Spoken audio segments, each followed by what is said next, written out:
All right. Thank you so much for joining us today to talk about navigating tariff turbulence.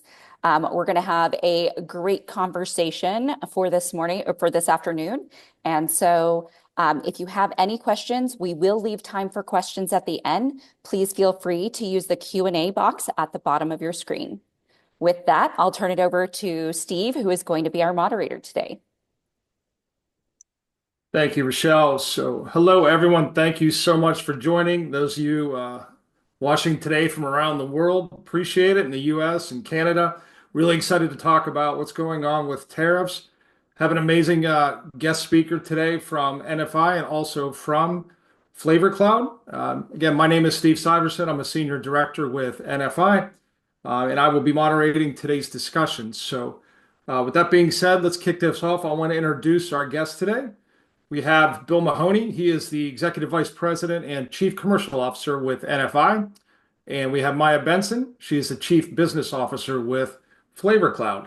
So thank you both for joining today.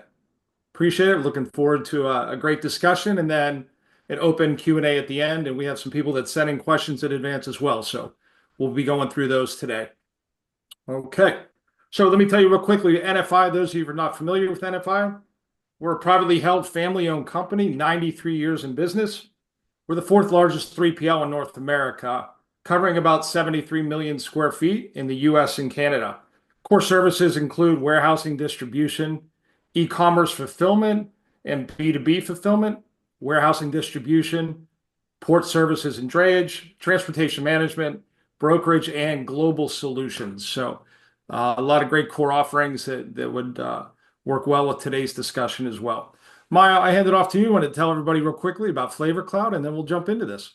Thanks, Steve. Thanks, Bill. So excited to be here. FlavorCloud introduction is we are a D2C and B2B international cross-border only logistics company powering all guaranteed costs and taking on all trade and customs compliance. So think of us as really your internal trade department that takes on all importer and exporter record risk, pays all of your import taxes appropriately, as well as in certain countries, your sales taxes accurately and appropriately. So we are founded by a former trade expert for the leading carriers and someone who founded a marketplace, a cross-border marketplace, and had to live this firsthand. So what we really pride ourselves on at FlavorCloud is really rooting ourselves and grounding ourselves in deep, deep trade expertise. So really excited to be here, Steve. Thank you.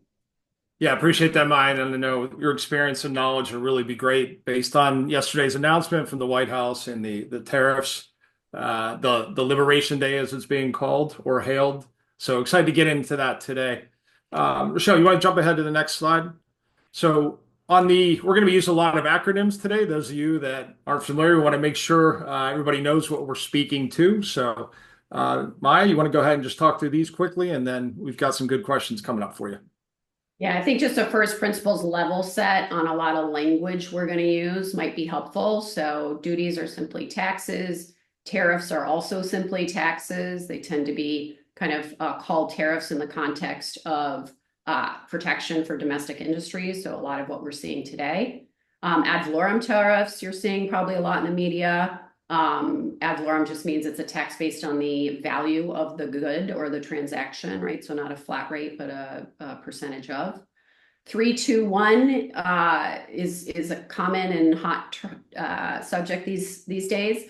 321 is literally called a Type 86 customs clearance. So think of it as like a lane that goes through customs, specifically for low value shipments. So that under $800 de minimis shipment is what goes through the Type 86 customs clearance, or what all of us in the industry call 321. There are other types of clearance, the two other important ones. Type 01 clears over $2,500 value goods being imported into the United States, and Type 11 clears under 2,500 types of goods. So that is what 321 is. And then lastly, a gentle reminder for those that don't swim in this every day, the de minimis is a threshold value below which goods are exempt from import duties and taxes. And as of right now, the US de minimis is $800, which means for those sitting in America, not our Canadian friends or other friends, we are not used to, as Americans, seeing duties and taxes put into our shopping carts. So I think that's going to be an interesting pivot for consumers as we look at Liberation Day impacts. I also want to just highlight everything that we're going to catch you guys up on, what kind of happened over the past 24 hours in the next couple slides. I just want to remind folks that if your shipments reach a US port before the deadline for which the tariffs go into effect, whatever that is, most of the time we all know it's kind of midnight, 12:01, they will not be subject to the new tariff. So it's got to reach a US port before these deadlines to be exempt. Yeah, that's a great point, Maya. Thanks for sharing that. And I think a lot of people use the term 321 and de minimis interchangeably, and there is a defined difference between the two. So thanks for clarifying that as well. So appreciate that. Let's jump into it. So Maya, so much happening right now. Big news yesterday, probably more news today. We feel some pressures. We see what the stock market's doing. So certainly implications across the board from an economic standpoint, but from a trade standpoint. Give us a quick rundown on the tariffs. What's the latest? What are you hearing? Yeah, so first, I just want to make sure everybody knows we have a hub at flavorcloud.com that where we do share news. You'll see that on the right in the live update section. But we also share authoritative analysis. So as I said, we were kind of deeply founded and we are deeply rooted in being authoritative experts. There's a lot of noise that happens in this world. It is very complex. And so we try and be extremely succinct, extremely clear, leveraging only the sources that matter. Okay, so just because something hits whitehouse.gov, which we'll see in a couple slides, doesn't mean it's in effect. I know that's crazy to say out loud, but it's true. It actually has to, in the United States, hit the Federal Registrar so that the agencies that enforce the regulation know what to do and know that it's codified and real. So anyway, please join us for real-time updates, both on the newsy level, so some of the noise, but also most importantly, the signal, which is our analysis. Yep, great resource there. Thank you, Maya. Okay, so we're going to rewind past yesterday and just level set to kick us off on what is live, and then there's more to come post-Liberation Day in the next couple slides. So I think the first and most important thing, candidly, for all of us to anchor in is Customs Border Patrol on February 4th. So if we rewind in time, for made in China, made in Mexico, and made in Canada, so country of origin, those three country products, eliminated the $800 de minimis and 321 exemption. So this is a big deal, okay? About 30 hours later, Trump gave this a stay or a pause until, you can see on the left here, adequate systems are in place to capture the duties and taxes for under $800 de minimis shipments that tend to go through the 321 customs clearance, type 86 customs clearance. Okay, so this is on the books as a regulation. It's just been paused, and this is going to come to be a very important thing for many of us e-commerce importers and shippers, and something I think all of us should be thinking in the short, medium, and long term. I think the tea leaves are pretty transparent here that this will be significantly changed or eliminated. Okay, so that's a really important first principle. The next line basically says for all goods made in China coming into the US, they have a plus 20% tariff. So if they had existing tariffs, this is incremental. That was on March 4th. Made in Mexico, plus 25. Made in Canada coming to the USA, plus 25 on 3/4. Subsequently on 3/13, a week later, they expanded the number of products that would also incur the plus 25. And then you guys might recall early March that Canada did a reciprocal tariff on the United States for, again, made in the USA goods going into Canada now have a plus 25% import tariff going into Canada. So those are the salient, what's in market now and what we've all been living with and are living with now with a new overlay that happened last night during Liberation Day. So Maya, I think the key there is made in. I know you said that quite a few times, but again, country of origin made in makes a big difference with these regulations. yes, please, when you're reading the press, they tend to be lazy, and I've told them this, in that they say imports from China, imports from Canada. And that's just not factual and accurate language. To Steve's point, the country of origin for the product has to be made in China, made in Mexico, made in Canada. Fantastic. Thank you. Okay, Rochelle, go ahead and jump ahead. Okay, sorry guys, this isn't our eye chart. It's not my eye chart. It's what has come out of whitehouse.gov. So yesterday on April 2nd, there were some announcements. This is highlighted in blue and asterisks because as of now, they are simply announcements. As I mentioned at the outset, just because something's on whitehouse.gov doesn't mean it gets put into effect until it hits the Federal Register. I looked about 90 minutes ago. These still have not hit the Federal Register. We anticipate that they will, but I just want to be kind of accurate as of 2 p.m. Eastern today. So the headline is 10% tariffs on everything coming into the United States from all origins is effective at 12:01 on April 5th, okay, or more. So I think the of notes here are really important to call out. So as we had said, we'd been operating under a made in China plus 20% coming into the US through last night. That has now, if these go through, which we expect they to, China has an incremental 34% tariff put on the 20% that was already in existence. So we're now looking at made in China products coming in from the United States with a 54% additional tariff, period hard stop. So that's significant. I think the other one to call out is we see a lot of supply chains diversifying from China to places like Taiwan, Vietnam, et cetera. And we're also seeing some pretty significant 46%, if you will, coming out of Vietnam. So a lot of the made in countries that produce a lot of supply are going to see pretty significant tariffs. And again, please remember, if a good is made in Vietnam and it's living in the UK right now, or if it's living in Mexico and it's coming into the United States, it doesn't matter where it's coming from. It matters where it's made. Okay, so that's going to trip the tariffs. So Yep. pretty significant bomb, if you will, for lack of a better word, that got released last evening with some pretty significant impacts. Yep. Thanks, Mike. I think it's fair to say that this will be a fluid list over the next couple of months. We're already seeing reactions from different countries where tariffs were levied against them and they're making some changes on their side. So I wouldn't take this as full gospel at this point, but certainly a good reference. So I think it's a great segue. And Maya, thanks for sharing the overview.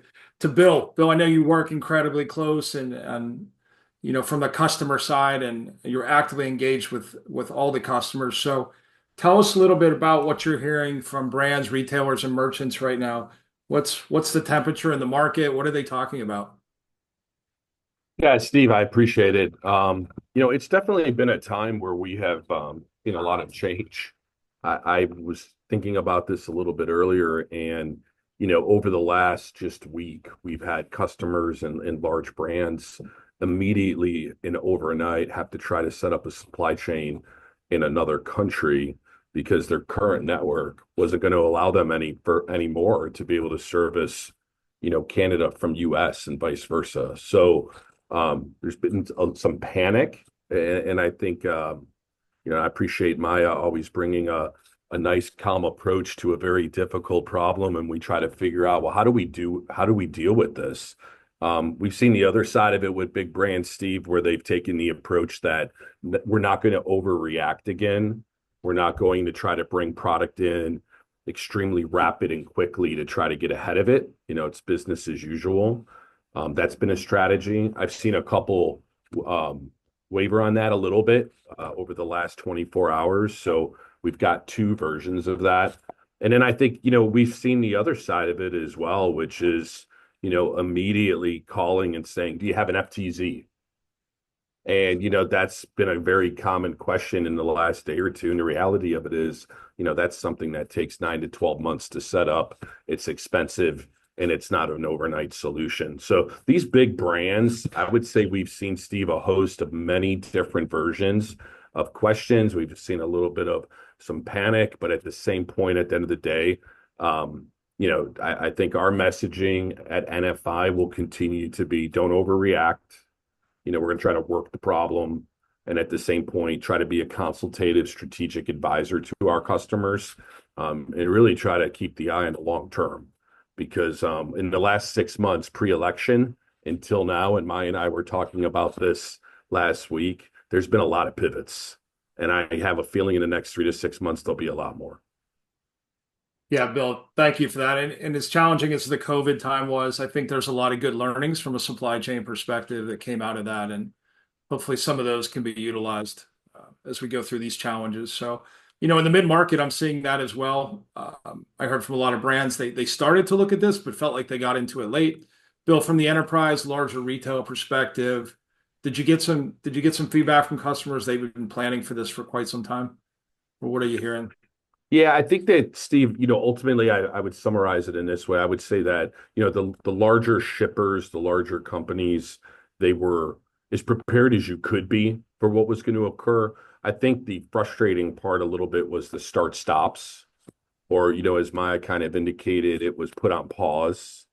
And now you're waiting in anticipation of, is it going to start again?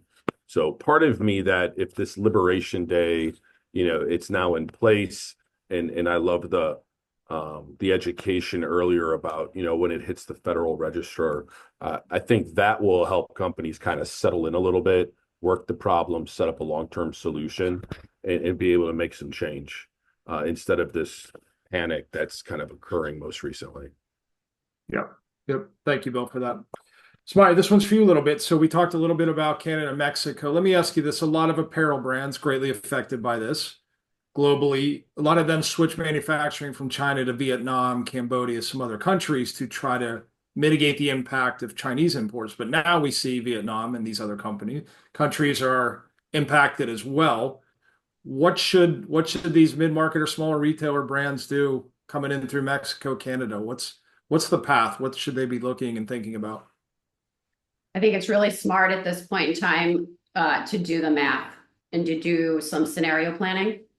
Right. So look at your end-to-end costs, manufacture inbound, look at how you're running that through different countries or the United States, calculate, fuel tariffs, et cetera. And I would just make sure that math in whatever form is very, very clear. So you understand your cost now with these new barriers to entry. And it's not just the hard costs on the tariff side. I think that's an important note to remind everybody. It's also all the work we all need to do to be compliant, right? There's work just to be compliant. There's cost just to be compliant.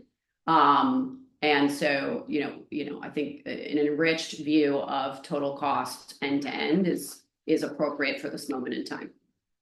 Yeah, that's a really great point. So I know you and I've talked in the past about what they're doing from a data capture from these harmonized codes, the HTS codes coming into the country. I think part of the stay on the de minimis and 321 programs was based on the government's inability to capture this data on a consistent basis. Where does that stand, or what are your thoughts on that? Yeah, it goes back to the previous slide. I mean, I can't make it clear enough.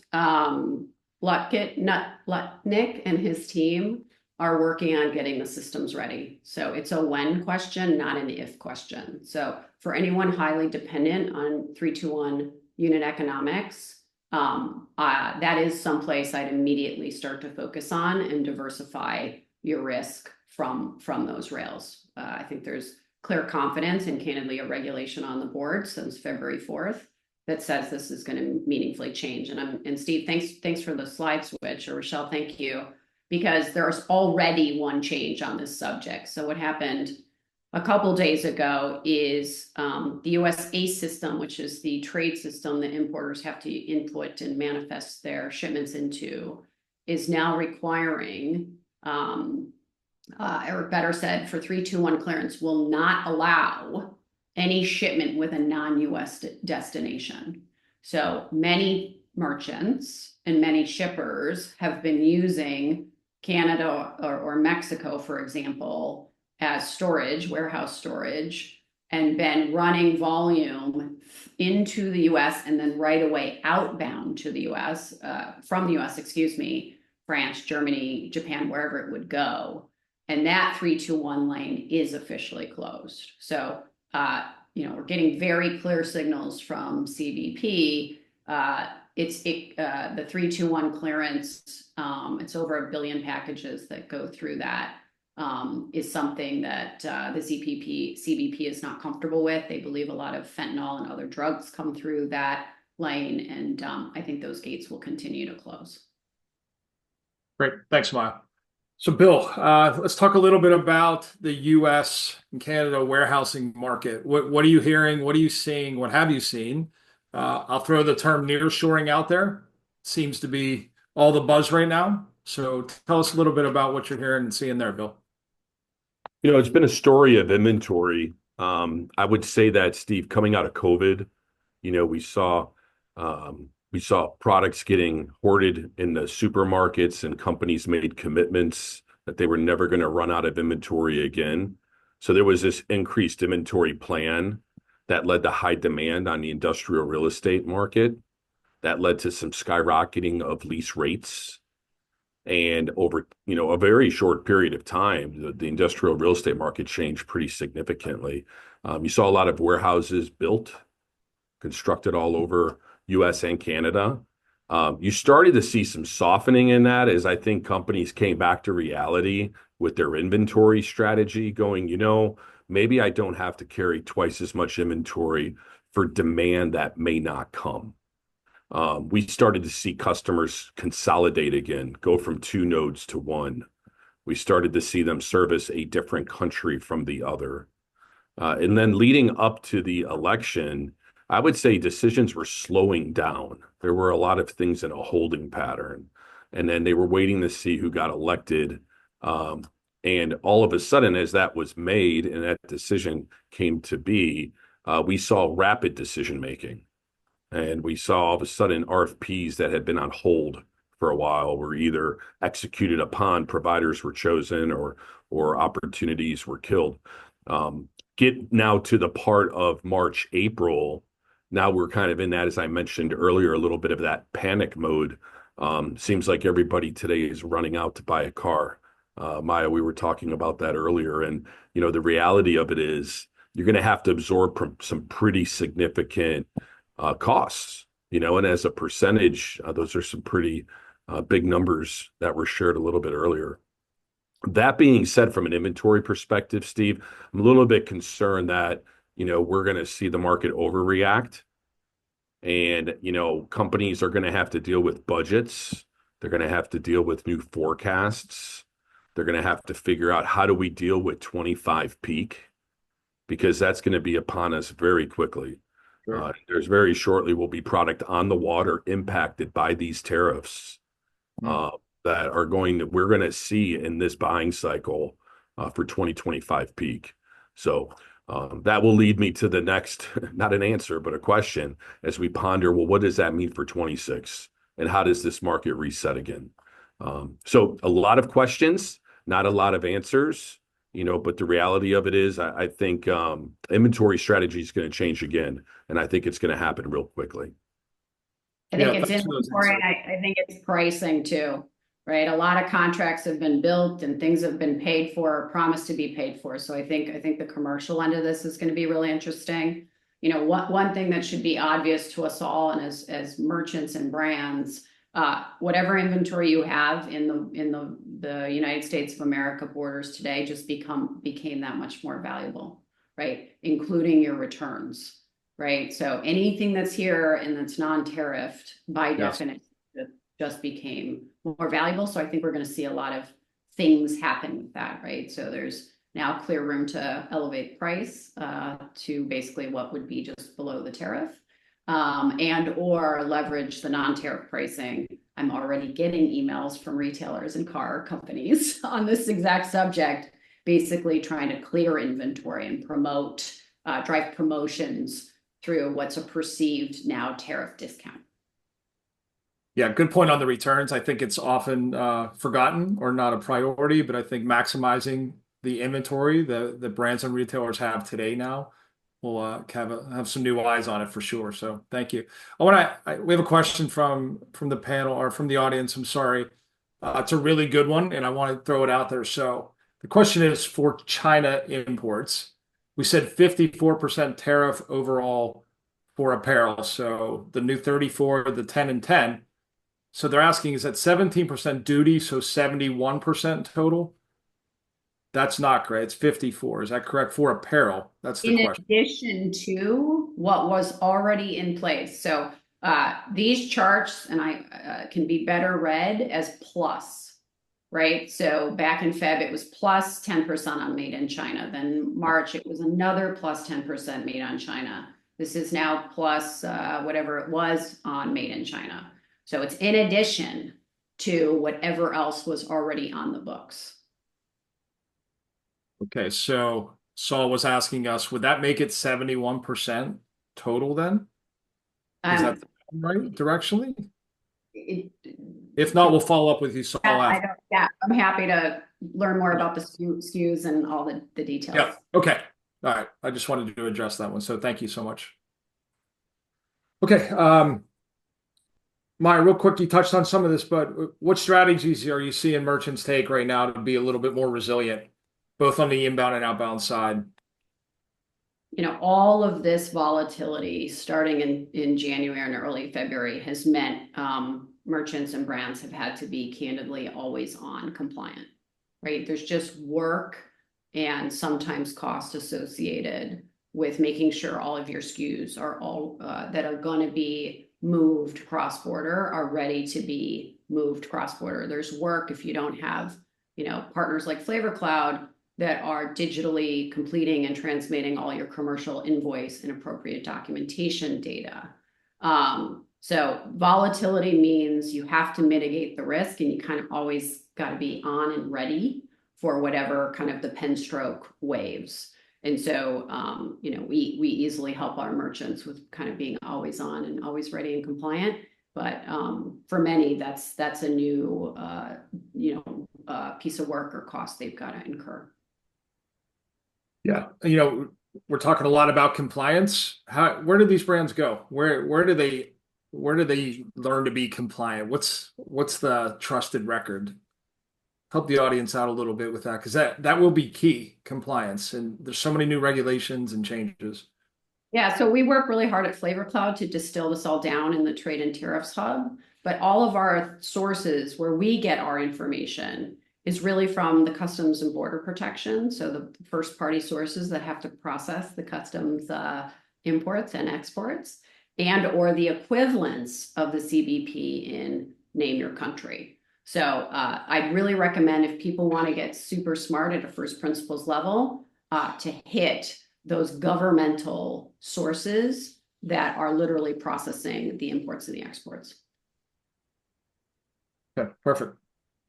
Bill, let's talk a little bit about what NFI is doing differently from a commercial perspective. How do you pick the partners we're working with, partners like FlavorCloud, but there's others. What is NFI doing differently, and how does that happen?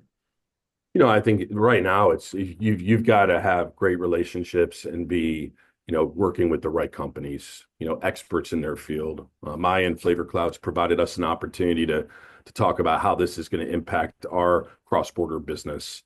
And then on the flip side of that, also being consultative with our customers that are trying to figure out how to solve that as well. So, you know, how do we pick those vendors? I think it comes back to, it's a relationship business, Steve, like everything else. and counting on referrals. Maybe it's not unlike how we've grown our business to nearly 4 billion is doing business with folks and servicing them. And over time, those relationships grow and flourish. I think from my perspective, this year will probably be nothing like 24. And I think we can all assume that 26 will be different again. Change is the one thing that we can all bet on, in addition to paying taxes, no pun intended. But as Maya kind of laid out today, that tax has changed a little bit, hasn't it? So I think relying on the right vendors and the right experts in this industry, that helps me sleep at night. Yeah, no, thanks, Bill. That's great. I appreciate that. Maya, I'll say the same to you a little bit from your perspective.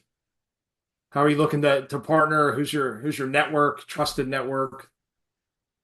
So in FlavorCloud's model, we work with multiple carriers to move stuff around the globe, right? Not every carrier is equally as good or has the capabilities, candidly, to move different commodities around the globe. So that's a unique approach to FlavorCloud. So we are very, very cognizant of the mix of carriers, over 300 in our network that we use, and their ability to facilitate movements candidly through our global customs network, right? Because we're sending all the digital commercial invoices through our global customs brokerage network that helps clear, and we pick carrier partners to make sure that's seamless. Yeah, really, really good approach. Not everybody's great at everything, so. State the obvious, which is we're a proud partner of NFI in this highly dynamic world that we're living in, that's accelerating, as we're talking about today. Having global partners that can strategically serve merchants with multiple points of value, right? Might make sense now to hold more inventory in the United States. It might make sense to hold some inventory in Canada. Might make sense to hold some inventory in Mexico. So I think NFI's global footprint gives its merchants an unbelievably unique set of value, so that they can, go back to my first sentence, do the math and figure out, when you're talking about fuel plus tariffs, plus services, so pick, pack, receive, store, pick, pack, ship fees, they can work with global partners like NFI to figure out where the inventory should live. Yeah, great. Appreciate the trusted partnership as well. So we're coming up on time a little bit here, so I want to ask both of you. You're both extremely experienced in this space. You're both very knowledgeable, and I would say pragmatic from an approach standpoint. So Maya, I'll ask you first. Any words of wisdom, advice, based on your experience at this point, you want to share with the audience? Tell us what you think. I mean, look, we're all talking at probably 3 p.m. Eastern on Thursday, and this just happened last night. And to Bill's earlier comment, this is already proven to be highly dynamic. There's been no guidance on how long any of these tariffs will live in market, right? We've seen tariffs change before they hit the Federal Register. So they hit the White House Gov, and then they change again. So we're living in a hyper dynamic world. Bill, myself, and Steve, our email addresses are wide open just to be advisors and trusted consultants. But reach out. This is a dialogue that's not fixed to any given moment in time. So I think staying connected is critical. I'll also just say what I said earlier. Inevitably, this is going to put more work on all of us as brands and shippers, right? We need to be always on compliant to build some immunity to whatever happens on this extremely dynamic cadence. I think that we, at FlavorCloud, we really kind of fundamentally believe that trade is, and the trade winds are kind of reshaping themselves, and that more and more brands and merchants will work with amazing global partners like NFI that can help localize and house the inventory in region, if not in countries. So specifically thinking about Europe or Southeast Asia. And so I think that trend, there are short-term now problems that people need to solve, especially again, if you're relying on 3-2-1. But I think longer term, I think we're seeing some pretty clear signals that how, and where inventory lives to minimize fuel and tariffs is going to be, you know, the right kind of strategy to minimize volatility. Yep. Thanks for that, Maya. Appreciate it. Bill, your thoughts? You know, Advice? I can't share the name of the customer, but I thought it was a really great example, Steve, where one of the world's largest toy manufacturers realized they were going to be hit hard by some of these changes, and there was limited to what they can do. You cannot nearshore overnight and set up that type of infrastructure. So they started to really evaluate a cost to serve model, you know, and evaluate it at the client level and try to figure out, you know, if they did things differently with their order management and tried to make sure that, you know, it's one thing if you're a high value SKU and you're only going to need one of them, you know, that there's going to be a certain channel for that, and there always will be. But if you're one of the larger retailers and you're buying wholesale, you know, the reality of it is that they should be probably pushing for larger shipment quantity, trying to maximize. Because customers, I will always say this, look at your total cost of the supply chain. You know, because don't be scared away into going for, you know, the cheapest building in the middle of nowhere and then somehow forget about the cost of transportation. So I will always encourage customers, like, don't look at one piece of it, look at all of it and get down to that cost to serve type of thinking. And I think the best answer will at that point reveal itself. Yeah, great advice, Bill. I think you're saying, and you're both saying this, take a holistic view, be patient, don't panic. This will be a fluid environment. Take an approach for resilient supply chain. You should do that anyway. Overall with time. So fantastic. Any other comments?